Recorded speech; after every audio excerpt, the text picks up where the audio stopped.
welcome back to How to Save the Planet. It's me, Muna, your favourite climate campaigner here at Friends of the Earth. Well, as you know, Friends of the Earth tries to amplify the voices of different communities across the world.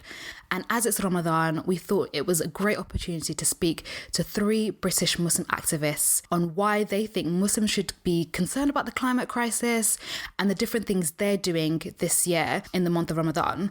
Now, some of you may know what Ramadan is, but in case you don't, Ramadan is the month of fasting for Muslims across the world. It's when they don't eat anything at all or drink anything either, including water, from sunrise to sunset. So it's a time of spiritual growth and a time to really kickstart any changes you want in your life as well. So it's perfect to be speaking about how we can go green as well. Thank you all so much for joining us. I'm so excited to have this chat about a green Ramadan and why Muslims should care about the climate crisis. But before we begin, it'll be good to get a quick intro so the people know exactly who you are and what you do. Zunaira, can I start with you? Yeah. Hi. Assalamu alaikum, everyone. My name is Zunaira and I am a program coordinator at Action for Conservation, which is a youth environmental education charity working to sort of inspire and motivate the next generation of young people to become, environmentalists or care for the planet and each other, whatever you want to call it. Hi, salam everyone. My name is Louisa Hafeez. I am the operations manager at the Muslim Council of Britain. The Muslim Council of Britain is the UK's largest Muslim umbrella body for Muslim organisations, which includes schools, mosques, professional networks, large UK charities. So it's a diverse range of organisations. We essentially represent, advocate and capacity build. That's our main focus. And prior to this COVID crisis, I guess we were working with Friends of the Earth on putting together a green Ramadan campaign. And that's really why I'm here. Assalamu alaikum. My name is Majid. I'm a Somali British social justice activist, writer, and was formerly Lord Mayor of Sheffield and a member of European Parliament representing Yorkshire and Humber. Zunaira, Louisa, Majid, thank you guys so much for joining us. I am so sorry for making you record a podcast when you can't eat or drink anything. But that leads me to ask you, how is your Ramadan going? How is the fast going for you all? And it's been really different. And I'm basically living by myself, but I am doing a lot of volunteering, a lot of doing shopping for family and stuff. But of course, big part of Ramadan is eating with family, being around family and other people. And that is just not the case this year. So it feels a very strange and odd Ramadan. But yeah, it's just a bit sad, to be honest. Zunaira, Louisa, is that your vibe as well? Yeah, so I think I like echoing what Majid said. It feels very different this year. I feel like it's just gone back to basics. So it's like, okay, I know for myself, I'm working from home. I have the privilege to do that. So I'm not sure, if everyone is, but actually that means there's just a bigger test of time for me. Like, how am I using my time? Am I doing productive things? Like, that's what it's about this year, because I haven't been as hungry as I have in other years, like compared to other years. It's going really nice. That's awesome. I know what you mean. Sometimes I'm like, oh, Netflix, should I do that? Should I be? And for those who don't know, during the month of Ramadan, Muslims try to be, I guess, like as kind of mindful of what they're consuming, both in terms of visual and food.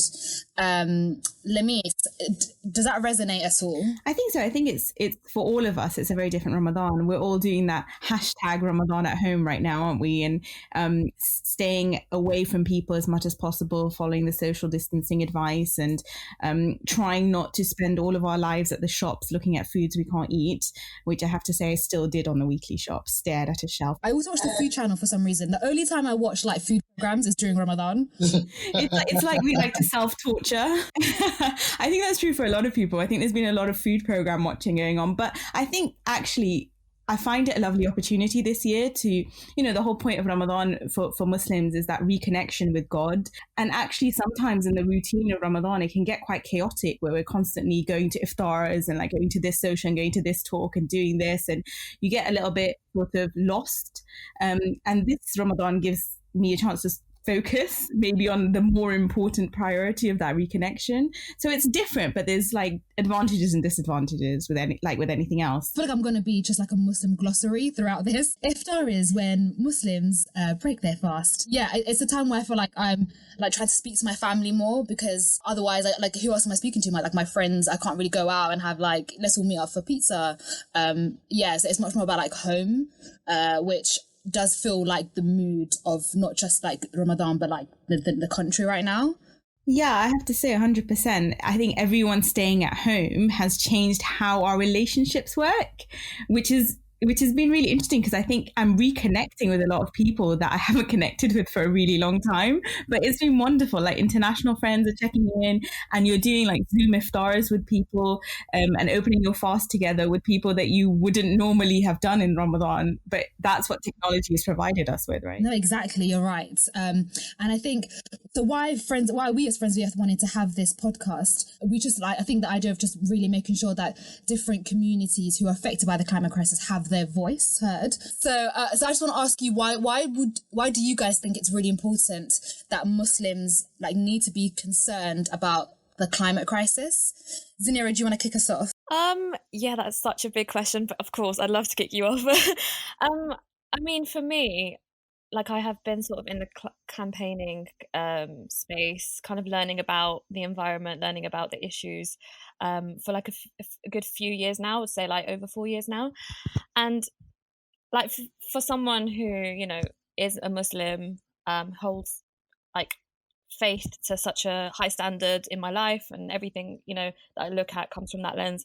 I just keep reminding myself of like, I guess, our values within the religion. So the values of environmentalism, which are literally embedded in front of our eyes. So, but yeah, it's just, for me, it's embedded. And then also, of course, like the people who are most affected by the climate crisis are usually, you know, the ones on the front lines are usually not sort of the richer middle class, you know, people. They're usually some of our most vulnerable, most poor, you know, marginalized communities, which we have such a responsibility to, but also we come from those communities, a lot of us. And that's such a strong, I guess for me, it's like, you know, I was born in Pakistan, and Pakistan, I think, has contributed to like 1% of global climate emissions, but I think is like the 7th most affected by climate change. So it's like, for me, it's a no-brainer, right? It's like my identity. I agree with Zunaira, and the fact that Islam is inherently environmental. Of course, there's an aspect of protecting our planet and living and within our means, but of course, in terms of my mother's experiences and people I know from the Muslim community, also kind of climate, like the whole climate crisis, the relationship they've got it is with their families back home in the global south, which, as we know, is disproportionately affected than the global north. So whether that be the situation in Bangladesh and the flooding, the droughts in Africa. So it's people like are starting to kind of take notice of it. You know, for me, it really comes from that concept that Zunaira mentioned around stewardship of the earth. You know, we are put here as Khalifa on this earth. That's a concept in Islam. And, you know, in Islam, obviously, we have our responsibilities that are laid out to us in the Quran, and Majid mentioned a couple of verses there as well. The more we are aware about what we are doing and how it impacts the earth around us, and we link that into our responsibilities as Muslims, then we have to do something to change how we're living. We have to do something to change the systems that are in place that have this terrible environmental impact, because exactly as Majid said, it's about social justice in Islam as well. Actually, it's just about justice. I wanted to ask, because we touched upon when, Lamisa, you specifically, on when kind of you came to the environment movement. And I really love that each of you have your own, I guess, different relationships. So, you know, like Majid, you've had your political career. We've seen the viral photos of you in your mayoral gowns and like Zunaira and Lamisa, in terms of campaigning and working with mosques. Do you guys actually remember having this kind of aha moment when you realize, hold on, this is an emergency, you know, we need to do something about this?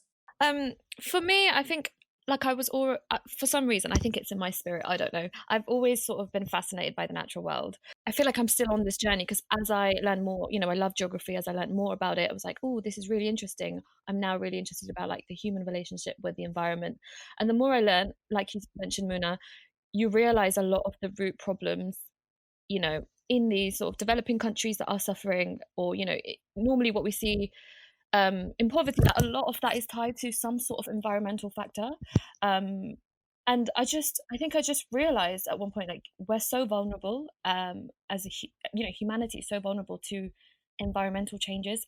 For example, our food won't grow one year if we don't have the right weather conditions, and with the climate constantly being that risk factor. But also, like, I think I realized the connections between social justice issues, and it was actually not by the mainstream environmental movement. It was actually an event organized by Consented, which was called Reframing Environmentalism. And I went to that, and suddenly there was a panel of, non-white people of color now talking about environmentalism in a way that I could never relate to before. And I was like, wow, this is it. Like, this is what's been missing.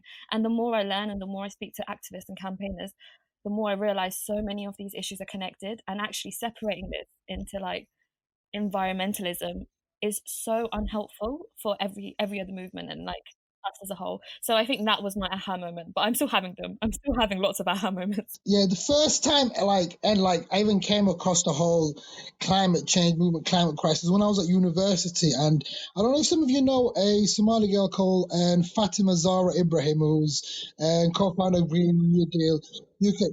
She was the first person to tell me about the whole climate change movement ever, and I was just like completely taken back by it. And then as I kind of throughout life, it's something I kind of kept referring back to. And just to even like when I was a counsellor in Sheffield, even like something so close to home is air pollution. Like last year alone, air pollution contributed to 500 early deaths in Sheffield. So it is something that is directly in the heart of my community in Sheffield and stuff. So it's kind of always kind of been around, like Lemie said, there's always lots of aha moments, and it's always like, wow, we need to kind of do so much more. But then, like, if I'm being completely honest, in terms of tackling the whole global aspect of the climate crisis, there's only so much individuals can do. Like, I think, like, during this whole lockdown process, I think it was like 5.5% basically, and our emissions have fell by, which is, of course, it's some progress, but not as far as we need to kind of go. That's why we need to have governments and so much more kind of that we need to do. So, yeah, there's more aha moments to come for sure. I just feel like that's not such an important point. Actually, it's one of the most important points, because you mentioned sort of in our journeys I mentioned about my vegetarianism, and actually I think that was a very personal choice. Like, it came out from lots of big debates around halal meat, not just environmentalism. So I take that as a very personal choice. I think the bigger things are around the campaigning that we do, and why we're so passionate about making people aware of and campaigning for climate change. For me, it really, this is so cliche, but I took this volunteer trip to Ghana, and it was during this time, we were actually doing all these awareness lessons around international development. And one of the key things that we were talking about was the impacts of climate change on the global south. And on my return, I actually ended up working with Christian Aid, who was the organization that took me out to Ghana. And I spent a whole year doing essentially volunteer development work and working with youth on raising awareness and campaigns. And one of the key campaigns that year was the climate campaign. And it was one of my first real experiences of climate campaigning and actually campaigning properly on development issues that called for systems change, and called for an overhaul of how we look at the whole thing and not just about the individual. And it looked at the development picture as a whole, in terms of that systems change. And I think that's so important, because now I think we're so blessed. We take it so for granted that, Muslim organizations, Christian organizations, Hindu organizations, development organizations, mainstream media reports on it, like systems need to change, companies need to change, government legislation needs to change. But there was a whole host of work that needed to go into that. In terms of your, I guess, like, or the idea of system change and, kind of our campaigning generally going beyond the individual, how has, I guess, your campaigning or your work almost evolved, I guess specifically while we're in kind of lockdown, and trying to really kind of progress that? Yeah. So as you know, because we're partnering with Friends of the Earth on this, we've taken our campaign a little bit online. We've had to scale it back because we realized, obviously, during this self-isolation during COVID-19, everybody's priorities are a little bit different, and our concerns and our anxieties are very much focused on that right now. And we want to be sensitive to that. But as a result, what we decided to do was have a series of virtual iftars online. So every Thursday, we're doing these eco iftars where we're talking about sustainability, green, ethical issues with different speakers. And next week, on the 7th of May, it's Julian Kirby from Friends of the Earth, and he's your key plastics campaigner, and we'll be talking about waste. But we're just trying to keep the issue there and keep the community engaged on it. And actually, we've had such a great response. And I've seen across the community, credit due to everyone, this has been an issue that everybody is trying to engage with this Ramadan in different virtual spaces. And I think that's been a wonderful thing. I've basically been doing a lot of things locally, in all honesty. So, set up a mutual aid and within my local community in Sheffield at the moment, and been delivering medicines around, dropping food off for certain family members and stuff. So been keeping busy doing that stuff, but in terms of but at the same time still being connected to the worldwide basis by just doing online events and just keeping things online. But I think time is fine to kind of use to think about, what you want to do.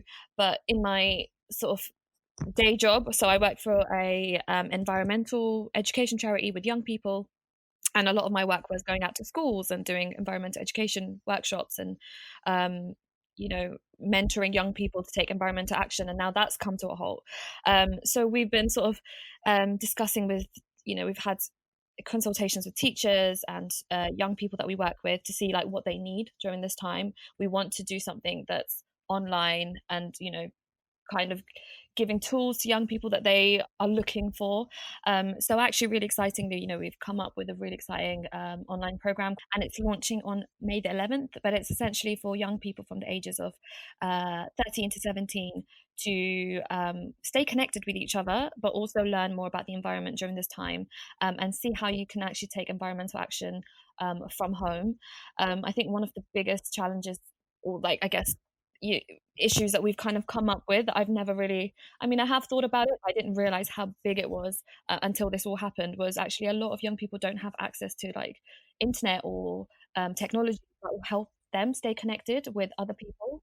And you just never think that. You just think everything is everyone's connected, everything's digital now, but actually a lot of people at home, young people, don't have that. So we've been looking at ways to see how we can connect with those young people, and could we translate everything that we record into PDF formats and make it really accessible. It's all such a challenge kind of maneuvering through this, but that's just one way that we've been sort of evolving our work, and hopefully it should be a nice way to sort of collaborate with other organizations. I know we speak a lot about system change because it's rightly important that there may be someone listening now, and it's kind of their first Ramadan where they're kind of just aware about kind of being environmentally friendly. Would you guys have any tips for someone like that who is listen, this is my first, what can I do to make my Ramadan that bit greener?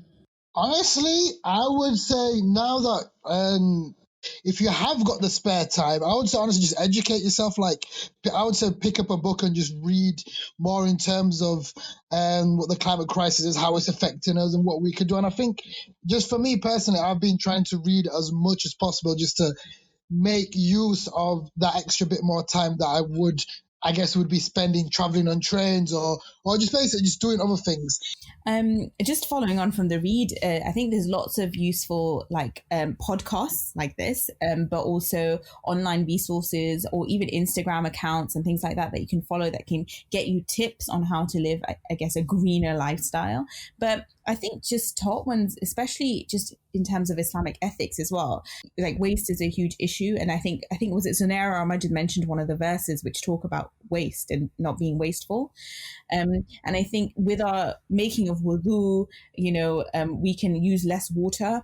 I think just reducing wastefulness and making sure that we're not overcooking or making sure what we have we're using in terms of leftovers, all those sorts of little things. And it's the prime time season as well to plant things. So if you whether you have a balcony or a garden, you could have your own herbs, fruit and veg, etc. Take this time to maybe add a little bit of that sustainability element. And I say that to myself first, because I've been meaning to plant little tomatoes and stuff on my balcony for God knows how long. And have I done it? No, I have not. With me, like, it's been a few years, and even there are some actions I've still struggle to like really fully adopt in my life.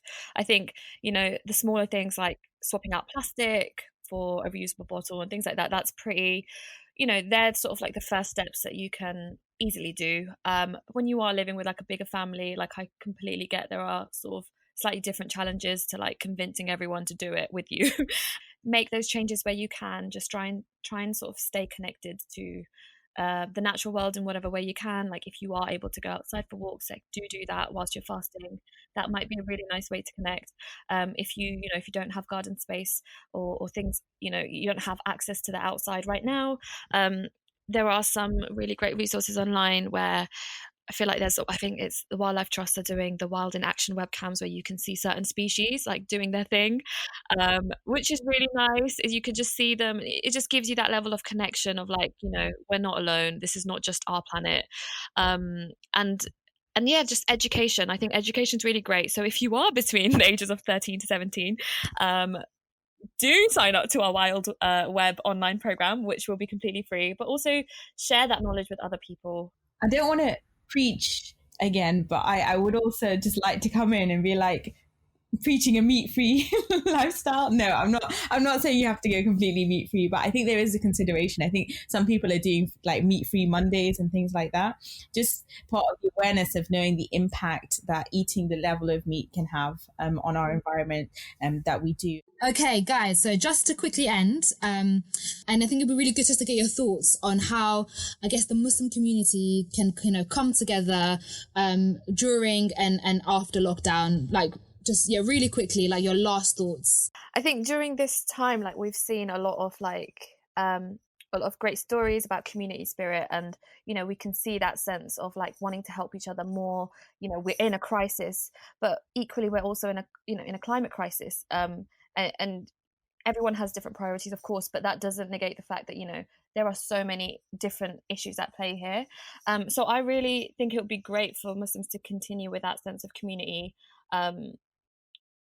outside, after Ramadan, after the lockdown, and really think about success, not individual success, but success of the society. And that does mean making difficult choices about our lifestyle, but also how we're changing systems that, sometimes actually might be benefiting us. So, we are not on like, not all of us are losing out.